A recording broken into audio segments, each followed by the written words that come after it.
April 21 തിങ്കളാഴ്ച രാവിലെ കാലം ചെയ്ത ഫ്രാൻസിസ് പാപ്പായുടെ സംസ്കാര കർമ്മങ്ങൾ 26 തീയതി ശനിയാഴ്ച നടക്കും.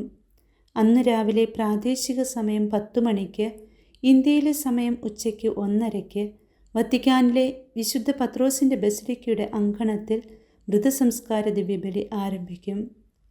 കർദിനാൾ സംഘത്തിൻ്റെ തലവൻ കർദിനാൾ ജോവാനി ബത്തിസ്ത റേ ആയിരിക്കും മുഖ്യ കാർമ്മികൻ. വിശുദ്ധ കുർബാനയുടെ അവസാനം അന്തിമോപചാര ശുശ്രൂഷ നടക്കും. തദനന്തരം ഫ്രാൻസിസ് പാപ്പായുടെ ഭൗതികദേഹം അടങ്ങിയ മഞ്ചം വിശുദ്ധ പത്രോസിൻ്റെ ബസിലിക്കയുടെ ഉള്ളിൽ നിന്ന് തൻ്റെ ഐഹിക യാത്ര അവസാനിക്കേണ്ട ഇടമെന്ന് ഫ്രാൻസിസ് പാപ്പ മരണപത്രത്തിൽ വ്യക്തമാക്കിയിരിക്കുന്ന റോമിലെ മേരി മേജർ ബസിലിക്കയിലേക്ക് കൊണ്ടുപോവുകയും അവിടെ അടക്കം ചെയ്യുകയും ചെയ്യും.